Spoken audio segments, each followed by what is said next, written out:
வணக்கம். இந்த பயணத்தின் போது நமக்கு கிடைக்கக்கூடிய விஷயமெல்லாம் இருக்கு பாருங்க, அது ரொம்ப சந்தோஷமாக இருக்குங்க. அதுலேயும் குறிப்பாக இந்த ரயிலை பிடிக்க ஒடியாடுற போது ஏற்படுற விஷயம் இருக்கே, அடேயப்பா! எனக்கு நேர்ந்தது நான் சொல்கிறேனே. நான் கல்லூரியில் படிச்சுட்ருக்கேன்.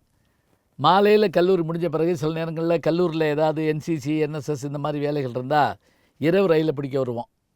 ஒன்றுமே இல்லை, ஃபர்ஸ்ட் ஷோ பார்த்துட்டு கடைசி ரயிலை பிடிக்க வருவோம். அதாவது இப்படி வச்சுக்கோங்க, மதுரையிலேருந்து வடக்கு நோக்கி போகக்கூடிய ரயில், அதாவது மெட்ராஸ் நோக்கி போகக்கூடிய ரயில். அதே போல் மதுரையிலேருந்து இந்த தெற்கையோ கிழக்கையோ போகக்கூடிய ரயில். இந்த ரெண்டும் ஒரே இடத்துல இருக்கும். ஒன்று ராமேஸ்வரம் எக்ஸ்பிரஸ், அதாவது கோயம்புத்தூர்லேருந்து ராமேஸ்வரம் போகிற ரயில் வந்து ஒரு பிளாட்பாரத்தில் நிற்கும். அதே மாதிரி ராமேஸ்வரத்துலேருந்து புறப்படுற ரயில் வந்து கோயம்புத்தூர் போகிறதுக்கு மதுரை வழியாக போகும், அதுவும் நிற்கும். நாங்கள் படம் பார்த்துட்டு என்ன செய்வோம் அப்படின்னா, கரெக்டாக வந்து அந்த ராமேஸ்வரம் எக்ஸ்பிரஸ் 10:30 மணிக்கு கிளம்பும்.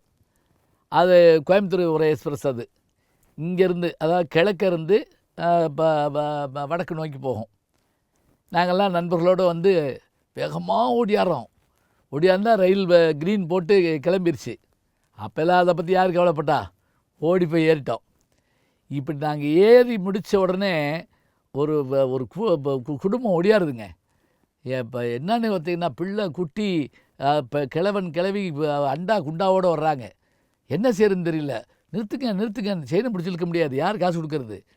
உடனே எங்கள் இதில் 2-3 பையங்க டக்குன்னு கீழே குதிச்சு அந்த 2-3 பேரை உள்ளே தூக்கி போட்டு, அதில் நான் ஒரு பக்கம் கையில் பிடிச்சிக்கிட்டு 5-6 பிள்ளைகளை வாங்கி அந்த அண்டாவை தூக்கிட்டே ஒரு தலையில் ஓடியாந்து எல்லாத்தையும் ஏற்றி அடைச்சி வச்ச உடனே அவங்க எல்லோரும் சேர்ந்து எங்களுக்கு நன்றி சொல்லி, எப்பா இப்படியெல்லாம் பிள்ளைகள் கிடைக்குமா ஐயா அப்படின்னு சொல்லி சொன்ன உடனே நாங்கள் சந்தோஷப்பட்டு, பரவாயில்லையா ஒன்றும் கவலைப்படாதீங்க அப்படின்னு சொன்னோடனே, அதில் ஒருத்தர் என்கிட்ட கேட்டார், பலன்னு விடிய ராமேஸ்வரம் போயிருமா அப்படின்னு கேட்டார். அப்படியே உயிர் போயிடுச்சு எங்களுக்கு. ஏன்னா ராமேஸ்வரம் போக வேண்டிய ரயில் எதிர்த்தாப்பில் நிற்கிது. நாங்கள் ராமேஸ்வரத்துலேருந்து வர்ற ரயிலில் கோயம்புத்தூர் போயிட்டுருக்கோம். அவங்க ஓடி வந்துக்கிட்டு இருக்காங்க. இது இல்லைன்னா அது சொல்லியிருக்கணும், இல்லாட்டி அவங்களாவது எங்கேன்னு சொல்லியிருக்கணும். பலன்னு விடிய ராமேஸ்வரம் போயிருமான்னு கேட்ட உடனே எங்கள் மூஞ்சில் யார் மூஞ்சிலும் ஈயாடலை. அப்புறம் என்ன செஞ்சோம், பேசாமல் இருந்தோம். அது போயிடும், தம்பியை கொஞ்சம் இது பண்ணுறாங்க, நீங்கள் உட்காருங்க அப்படின்னே. அதுக்குள்ளே அவர் டிடிஆர் வந்துட்டார். வந்தவர் பார்த்துட்டு, இவங்களைத்தான் இப்படி ஏற்றி விட்டிங்களாக்குறீங்களாம் சேர்ந்து, சரி விடு, அடுத்து இந்த சமையலூரில் இந்த வண்டி நிற்கும், அங்கனக்குள்ளே இறங்கி உட்காந்துருக்கேன், இன்னொரு ரயில் வரும், மதுரை போய் நாளைக்கு போங்கன்னு. இதில் என்ன தெரியுங்களா, அவ்வளோ தியாகம் பண்ணி காப்பாற்றின எங்களை அந்த குடும்பம் வந்து வை இருக்கு பாருங்க. ஏன்னா ராமேஸ்வரத்துக்கு அவங்க ஏதோ மொட்டை போட போகிறவங்களை பிடிச்சி நாங்கள் ஏற்றி விட்டோம்னா என்ன ஆகும்? இன்றைக்கி சினிமாக்களில் பல விஷயங்கள் காட்டுறது நீங்கள் பார்க்குறீங்க இல்லையா, இதெல்லாம் அன்னைக்கு இது இருந்திருக்குங்க. இதெல்லாம் நம்ம பார்க்கலாம். அது மட்டும் இல்லை, ரயிலை பற்றி சொல்கிறப்ப எத்தனையோ விஷயம் சொல்லலாம். நீங்கள் கேள்விப்பட்ட விஷயமே நான் சொல்கிறேனே. நம்ம இங்கேருந்து வடநாட்டுக்கு போகிற போது பார்த்தா ஹைதராபாத் வரைக்கும் தான் நம்ம சீட்டில் நம்ம உட்காந்துருப்போம். அதுக்கு பிறகு ஆளுக ஏறுறதெல்லாம் ரிசர்வு அன்ரிசர்வ், அதை பற்றி யாரும் கவலைப்பட மாட்டாங்க. ஆளு பாட்டுக்கு ஏறி வந்து கமுக்கு போட்டு உட்காந்துக்கிறோம். இதில் நம்ம ஆள் உட்காந்துருந்தார் ஒருத்தர், வடநாட்டுக்காரர் ஒருத்தர் வந்து பக்கத்தில் உட்கார்ந்தார். உட்கார்ந்தவர் சும்மா இருக்க மாட்டேன்னு இவரை போட்டு இவரை பாடாப்படுத்திக்கிட்டே இருந்தார். நம்ம ஆள் என்ன பண்ணார், சரி இந்த ஆளோட இது பண்ண வேண்டாம் அப்படின்ட்டு அந்த சன்னல் கதவு இருக்குது பாருங்கள், அந்த டோரு, அதை அப்படி பிடிச்சி இழுத்தார். இழுக்க முடியலை. அது பெரும்பாலும் இழுக்க முடியாது, அது தானாக விழுந்து நம்ம கையை ஒடிக்கும். அதுக்குள்ளே வடநாட்டுக்காரர் என்ன பண்ணார் தெரியுமா, படார்னு நம்மளால் தள்ளி விட்டுட்டு டக்குன்னு ஒரு இழுத்தார். இழுத்துட்டு, கோதுமை சாப்பிடு, சத்து வரும் அப்படின்னாரு. நம்மளால் ஒன்றும் சொல்லலை, சரி போ அப்படின்னு விட்டுட்டார். 10 நிமிஷம் கழித்து நம்மளால் எழுந்திரிச்சு பாத்ரூம் போயிருக்கார். கதவை திறக்க முடியல, கதவு ரொம்ப இருக்க பிடிச்சிருந்துருக்கு.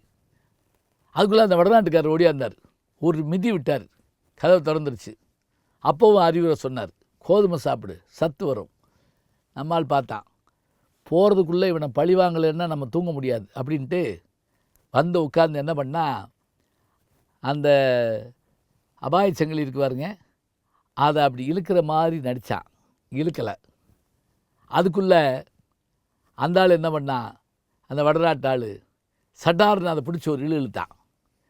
இழுத்துட்டு கோதுமை சாப்பிடு, சத்து வரும் அப்படின்னா வண்டி நின்று போச்சு. டிடிஆர் வந்தார், எவன்டா அதை பிடிச்சி இழுத்தது? உடனே அதை பெருமையை நினச்சி அந்த ஆள்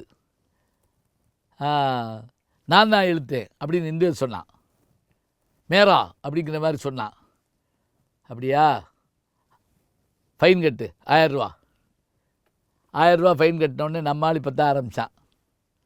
அரிசி சாப்பிடு புத்தி வரும் அப்படின்னா. இதில் அரிசி கோதுமை இருக்கட்டுங்க, இது ரெண்டையும் இங்கிலீஷில் சொல்லி பாருங்களேன். கோதுமைக்கு இங்கிலீஷில் என்ன? வீட், WHEAT. அரிசிக்கு இங்கிலீஷில் என்ன? ரைஸ். அப்போ இந்த வீட்டுங்கிறதுல W எடுத்துருங்க, அது ஹீட்டு. ரைஸில் R எடுத்துருங்க, ஐஸு. அரிசி சாப்பிட்டா குளிர்ச்சியாகும், கோதுமை சாப்பிட்டா கொதிப்பு ஏற்பட்டு சூடாகும். அதனால் அரிசி சாப்பிடு புத்தி வரும்னு நம்ம ஆள் சொன்னாராம். பழைய ஜோக்காக கூட இருக்கலாங்க, ஆனால் கேட்க கேட்க நல்லாயிருக்கும். ரயிலில் பயணம் பண்ணிக்கிட்டே இருந்தால் புது புது செய்திகளை நம்ம பார்க்கலாம். இன்னும் நிறையா வச்சுருக்கேன், தொடரும்.